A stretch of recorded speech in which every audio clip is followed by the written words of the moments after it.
Hola, muy buenos días, sean todos bienvenidos a la primera emisión del programa F5 del Centro de Entrenamiento y Actualización Profesional CEAP México.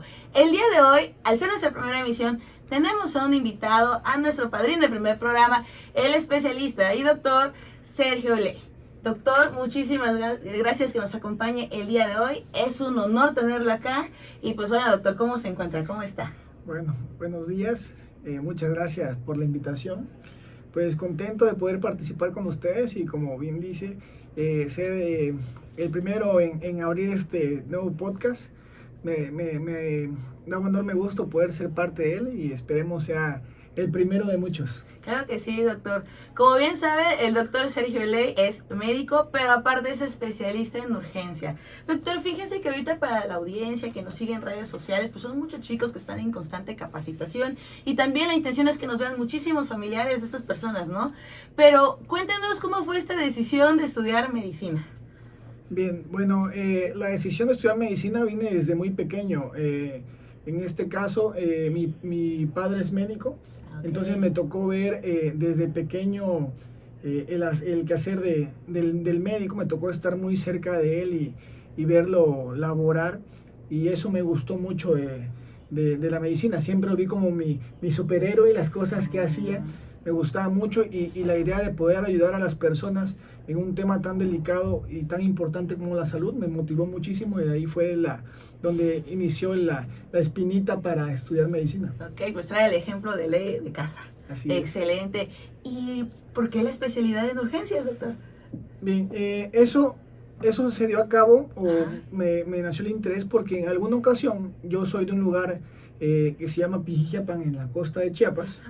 Estando ahí, posterior a terminar la licenciatura, me fui un año antes de iniciar la residencia a mi lugar de origen, y en alguna ocasión me tocó un caso de un chico de 14 años que al ir en una camioneta, en la parte de atrás de la camioneta, al pasar en un camino de terracería, el carro cae en un bache, entiendo, y el chico cae de la camioneta, se golpea en la cabeza y llega inconsciente, buscando atención médica. Recuerdo mucho que el chico llegó convulsionando, llegó a algo que conocemos médicamente como estatus epiléptico, una convulsión que tarda más de 5 minutos y no logra ceder en este caso.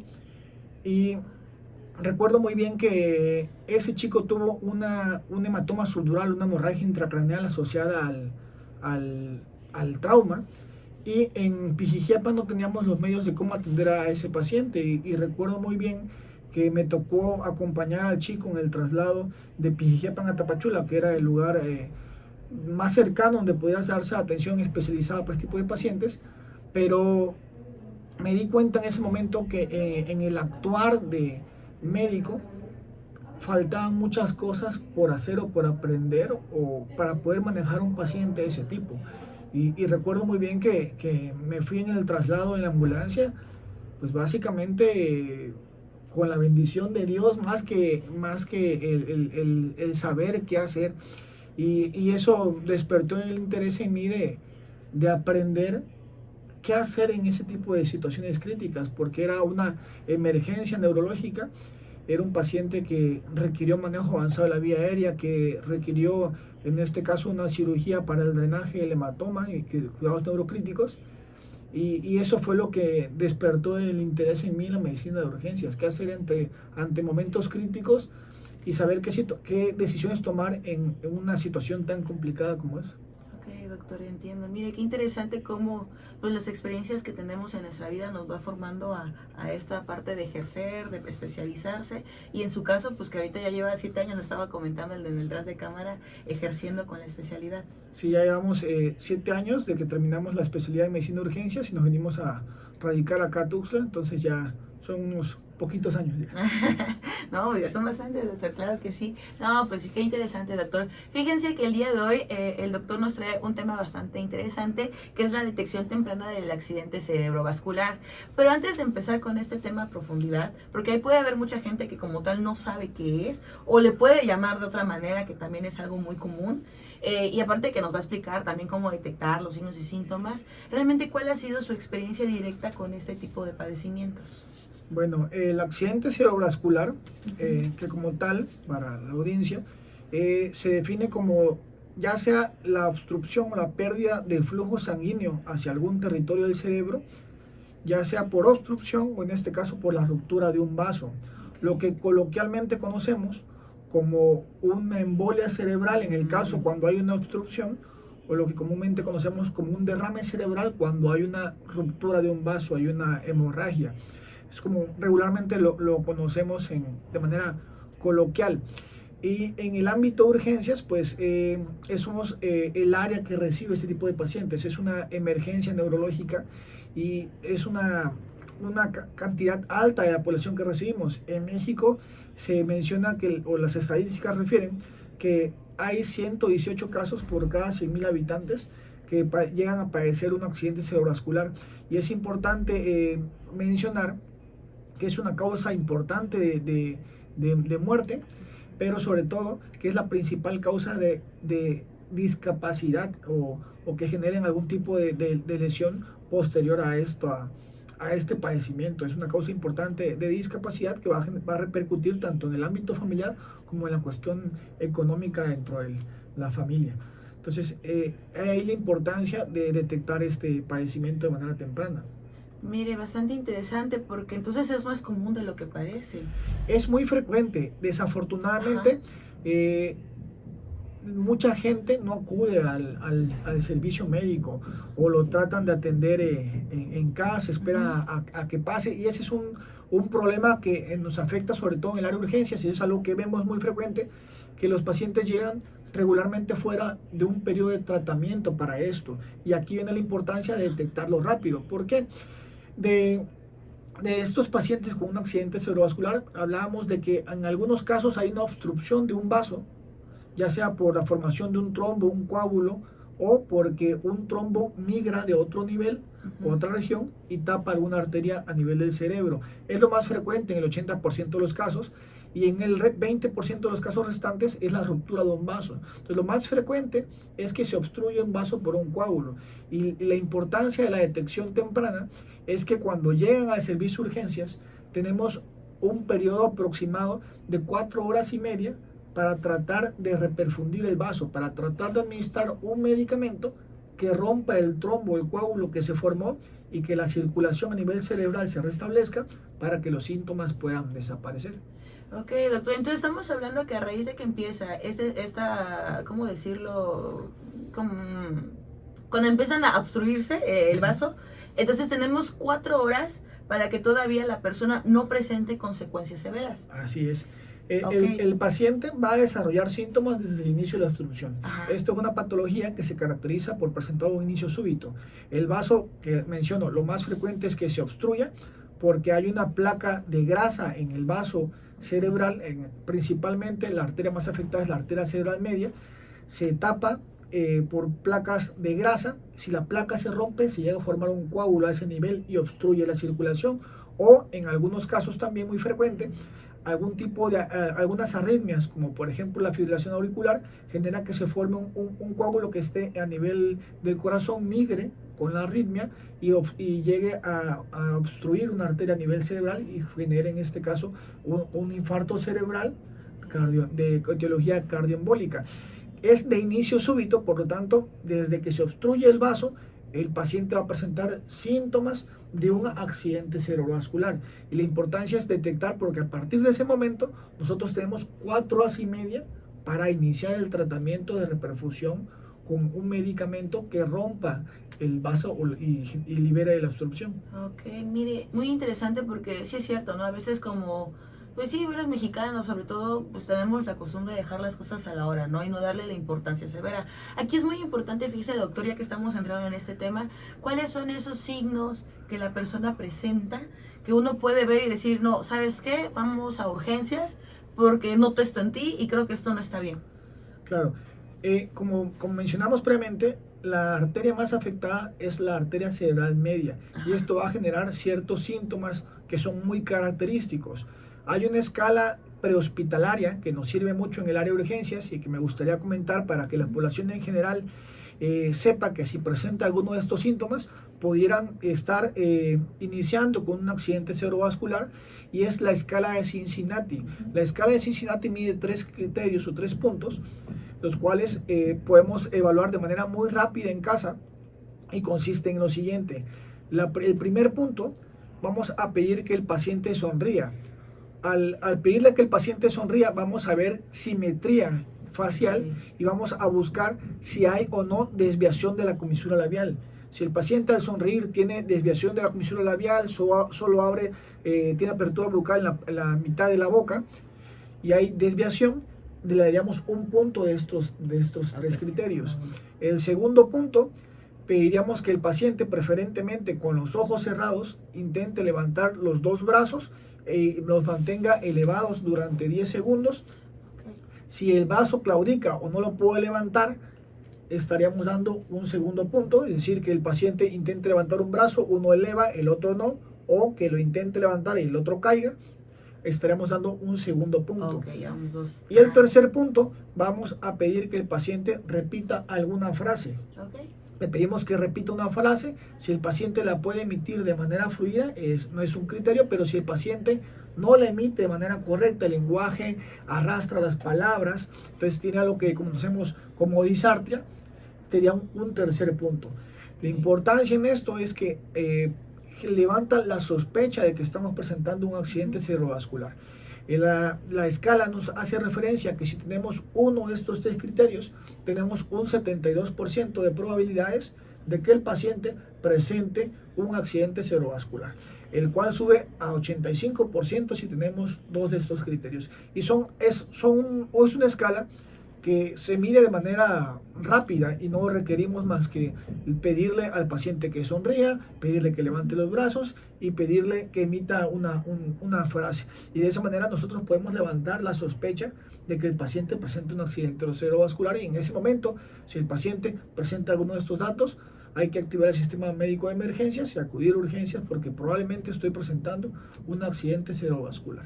Doctor, mire, bien interesante ahí para toda la audiencia, ¿no? Que son 3 puntos muy precisos, lo que es la sonrisa, el levantamiento de manos y la frase, ¿no? Cómo la repite y cómo la dice. Y con solo uno, como usted lo mencionó, ya es un motivo para poder trasladarlo. Acudir a urgencias. Sí, estamos ante un 72% de probabilidad de que presente un accidente cerebrovascular. Obviamente en el área de urgencias nos vamos a encargar de ver ciertos diagnósticos diferenciales porque hay diferentes cosas que pueden ocasionar estos síntomas. Por ejemplo, la glucosa baja, la hipoglucemia, puede generar que el paciente presente algunos de estos datos, y es algo que en el área de urgencias nos vamos a encargar de descartar, que no estemos presentando una hipoglucemia que vayamos a confundir con un accidente cerebrovascular. También cuando hay una mala oxigenación, cuando tenemos hipoxemia, puede presentar estos síntomas, o cuando podemos presentar a veces a alguna situación como arritmias cardíacas que generen bajo gasto cardíaco, es decir, que hagan o impidan que la sangre llegue al cerebro en cantidad suficiente, puede llegar a presentar estos datos. Es parte de lo que haremos un diagnóstico diferencial a su llegada a urgencias, pero como población tenemos que saber que esos datos pueden ser un accidente cerebrovascular y debemos acudir de manera rápida a urgencias. Porque ¿qué es lo que detectamos en urgencias? Que el paciente lo presenta y el familiar decide esperar. Porque creen que se le va a pasar, porque creen que con alguna situación se le va a quitar, porque le dan algún medicamento, porque le dan alguna sustancia. En nuestro medio es muy frecuente que le dan un refresco o alguna situación y se esperan. Y en ese lapso de espera, muchas veces el paciente ya llega a urgencias cuando ya pasó ese lapso de ventana que tenemos para administrar el medicamento. Ok, mira, interesante, doctor, principalmente para toda la población que a veces desconoce y que desafortunadamente lo que usted comenta, pues sí son malos hábitos que tenemos, ¿no?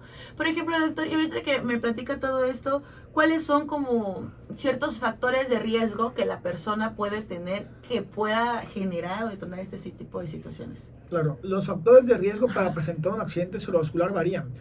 Lo más frecuente son la hipertensión arterial, la diabetes mellitus, el tabaquismo, el alcoholismo, las dislipidemias o alteración o elevación de los niveles de colesterol o de triglicéridos.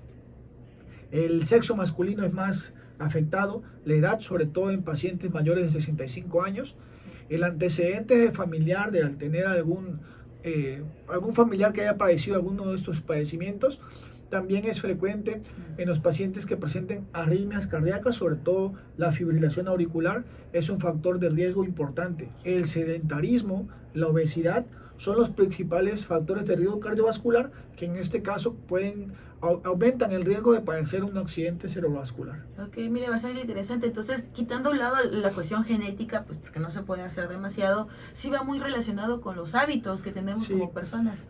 En los factores de riesgo los mencionamos o los podemos dividir entre factores modificables y no modificables, porque no podemos modificar la edad que tenemos, tampoco podemos modificar el sexo o el antecedente familiar, pero sí podemos modificar nuestros niveles de colesterol, nuestros niveles de triglicéridos, nuestra actividad física, nuestro peso, el suspender el consumo de tabaco, disminuir el consumo de alcohol, el adecuado control de la presión arterial, el adecuado control de nuestros niveles de glucosa, son factores que podemos modificar para entonces disminuir este riesgo.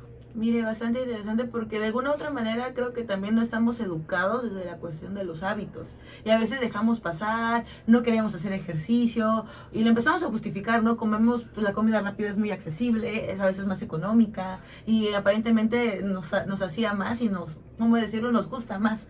Entonces, como por ahí lo vamos justificando y vamos ignorando realmente que no solamente es una cuestión estética, sino es el hecho de cómo te quieres ver y preservar tu salud. Sí, tenemos desafortunadamente como población en general en nuestro país, tenemos malos hábitos y eso se repercute en muchísimas situaciones. Por algo somos de los países con una mayor tasa de diabetes mellitus, somos el país, me parece, con el mayor índice de obesidad, el país con más pacientes obesos en la población pediátrica. Entonces, pues son muchas cosas que debemos modificar para disminuir estos riesgos. Tenemos una población en México muy grande de pacientes con diabetes mellitus e hipertensión que siempre van a tener un mayor riesgo que la población en general de desarrollar alguno de estos padecimientos. Por eso es muy importante que como población, como familiares, como personal de la salud, sepamos detectar de manera temprana estos padecimientos para que entonces nos dirijamos al área pertinente, en este caso al área de urgencias, preferentemente un hospital que cuente con el equipamiento para poder realizar el tratamiento en el caso de que sea un accidente cerebrovascular tipo isquémico, y con eso podamos disminuir el riesgo de complicaciones, disminuir la mortalidad del paciente que desarrolla este padecimiento y también del paciente que sobrevive a disminuir el riesgo de secuelas que puedan llegar a presentar, porque como mencionábamos, es la principal causa de discapacidad en México. Claro. Y todos quedan así, veo, órale, ¿no? Sí, pues sí, al fin y al cabo recae bastante en nuestra responsabilidad y lo que queremos hacer. La verdad, doctor, pues bastante interesante lo que usted nos comparte, principalmente desde esta herramienta de la escala de Cincinnati, para toda la audiencia lo pueda aplicar, lo pueda practicar con los familiares, educar también a todos los que integran este núcleo, para que así podamos detectar a tiempo, más si tenemos en la casa personas que tengan pues estos factores de riesgo no modificables, pero también tengamos a estos familiares que tienen estos otros factores de riesgo que sí son modificables, pues ¿por qué no estar pendiente también de ellos y empezar como a concientizar un poquito en familia? Sí. Ok, doctor, por ejemplo, y ahora le iba a comentar, supongamos que me entró esta duda, ¿no? En esas 4 horas que tenemos de tiempo de intervención, ¿la persona puede recuperar su funcionalidad al casi al 100% si se interviene en ese tiempo? Sí, bueno, hay pacientes que pueden llegar a desarrollar algo que se llama ataque isquémico transitorio. Okay. ¿Qué es esto? Que el paciente presenta una obstrucción del flujo sanguíneo, desarrolla síntomas, pero de manera espontánea, sin ninguna intervención médica, se libera la obstrucción y el paciente recupera la funcionalidad y desaparecen los síntomas. Eso es una variedad que conocemos como ataque isquémico transitorio. Cuando esto no revierte, es que estamos hablando en el caso de la variedad isquémica de un infarto cerebral, como comúnmente conocemos, o la embolia cerebral, los síntomas pueden llegar a desaparecer con el tratamiento. Entre más rápido administremos el tratamiento, menor riesgo de secuelas habrá. Y obviamente la funcionalidad del paciente será mejor. Súper, doctor, de verdad, estamos muy agradecidos que nos comparte esta información tan valiosa. Y ahora sí, doctor, le queríamos preguntar, ¿no? Para todos estos chicos que constantemente se están actualizando, se están capacitando, estudiantes, probablemente enfermería, medicina, ya que manejamos una cartera ahí de cursos para varias especialidades, yo le quisiera preguntar, doctor, ¿algún mensaje que le quiera transmitir a estos chicos, a estas chicas, que pues realmente sabemos que estudiar medicina o irte a una especialidad del área de la salud, la verdad es que no es una tarea fácil, requiere mucho compromiso y sobre todo muchísima vocación? Sí, muy importante para todo el personal del área de salud, bueno, como para todas las áreas, pero en este caso específicamente el área de la salud, la capacitación continua siempre va a ser muy importante. En el área de la salud, en la medicina, nunca se deja de aprender lo que hoy conocemos como una verdad. Quizás el día de mañana no sea, el tratamiento sea muy diferente o ya se haya descubierto alguna otra manera de abordar a los pacientes. Y esto solo lo vamos a saber con la capacitación continua. En el área de salud jamás se deja de aprender, tenemos que estar en constante reevaluación, en constante aprendizaje. Porque como mencionaba, lo que hoy está escrito quizás mañana no sea utilidad, y el quedarnos con un concepto de lo que vimos en la universidad o lo que vimos hace 5 o 10 años, quizás el día de hoy ya no sea utilidad. Siempre será en todo momento la capacitación continua, el seguir aprendiendo, eso será de suma importancia, nunca hay que dejar de aprender. Doctor, muchísimas gracias. A la audiencia, muchísimas gracias. De verdad es un honor tenerlo como el padrino de nuestro primer programa y que nos haya aceptado la invitación. Muchas gracias por la invitación. No, a usted, a usted. Y bueno, pues estamos pendientes para la siguiente emisión, que será el próximo mes, y vamos a ver a qué otro especialista les podemos traer. ¿Para qué? Para que pueda compartir tanto su experiencia, algún tema en particular, preventivo principalmente para toda la población que nos está escuchando. Muchísimas gracias, doctor. Gracias por la invitación. Y nos estamos viendo. Hasta luego.